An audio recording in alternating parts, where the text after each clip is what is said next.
I'd like to start off today by asking you a very simple question. Do you believe in fairy tales? Some of you may remember from my Purpose Passion Proof speech that I'm a writer. Now, I don't write what you may typically deem fairy tales, and my stories don't all have happy endings. But for the sake of simplicity today, I'd like for us to all focus on the basic premise of the term, not the magical connotations we tend to give it. Now, can I see a show of hands for how many of you have ever been reading a book and thought to yourself, how did the author ever come up with this? It's just so out there. Okay, good. Well, what if I told you that we don't come up with the stories?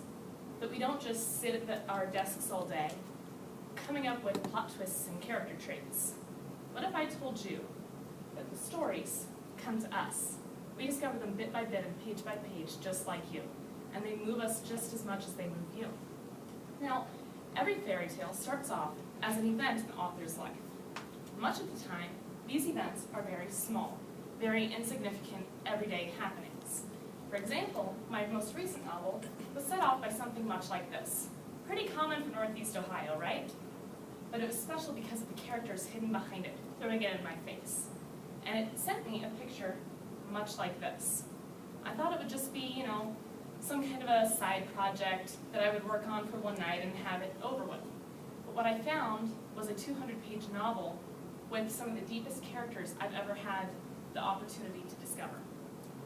But every now and then, our stories come from something much bigger, something much more special, something life-changing and extraordinary. Something like discovering you have a dancing horse. Now, this sounds a lot like a fairy tale, right? That's what everyone at the barn thought. So I took my brother down to the barn last week, and I got you a little video. It's not great quality, and you'll have to watch his head and feet and see how he moves to the beat of the song I'm singing. But I hope you can get the gist. And I know we have some musicians in here. Don't make fun of me. This is the only thing I sing to other than the shower head.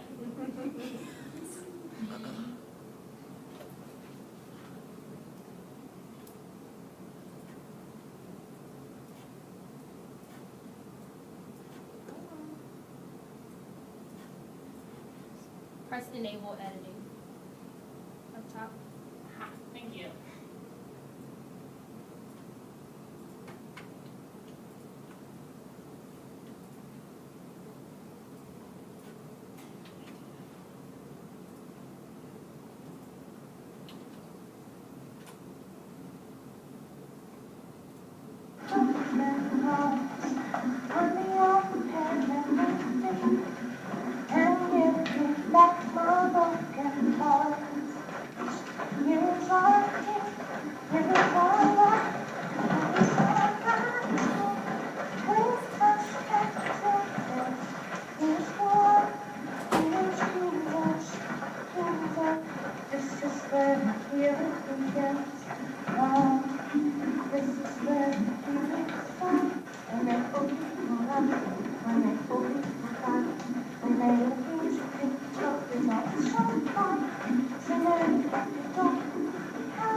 So pretty cool, right?